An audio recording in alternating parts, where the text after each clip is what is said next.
দেশের আলোচিত content creator Ashraful Hossain Alam ওরফে হিরো আলমের পালক বাবা আব্দুর রাজ্জাক মারা গেছেন।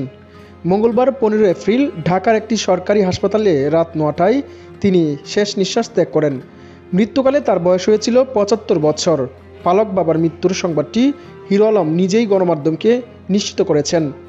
এদিকে জীবনের শেষ সময়ে পালক বাবার পাশে না থাকায় স্ত্রী মডেল রিয়ামণিকে জীবন থেকে বয়কটের ঘোষণা দিয়েছেন হিরো আলম।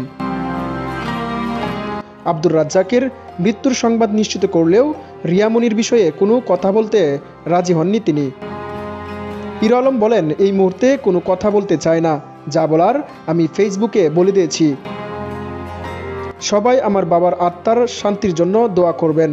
এর আগে বাবার মৃত্যুর খবর জানিয়ে হিরো আলম ফেসবুকে লিখেছেন, রিয়ামণিকে আমার জীবন থেকে বয়কট করলাম, কারণ আমার বাবা হসপিটালে। সে আমার বাবার কাছে না থেকে বিভিন্ন ছেলেদের নিয়ে নাচ গান করে বেড়ায় এবং তার পরিবারে কোনো সদস্য আমার বাবা এতদিন হসপিটালে কেউ কোনো দিন দেখতে আসেনি। আমার বাবা বেঁচে থাকতে দেখতে আসলো না, তাহলে আমি পড়ে থাকলে সে কি করবে? হিরো আলম আরও উল্লেখ করেন, রিয়ামণি ঢাকা শহরের বিভিন্ন বারের ডান্সার। সেখান থেকে আমি একটা ভালো পথে আনার চেষ্টা করেছিলাম।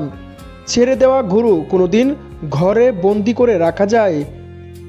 একসঙ্গে কাজ করতে গিয়ে রিয়ামণির প্রেমে পড়েছিলেন হিরো আলম। সে কারণেই দ্বিতীয় স্ত্রী মডেল নুসরাত জাহান হিরো আলমকে ডিভোর্স দেন। পরে হিরো আলম রিয়ামণিকে বিয়ে করেন। তার সঙ্গে জুটি বেঁধে বেশ কিছু কাজ করছেন হিরো আলম।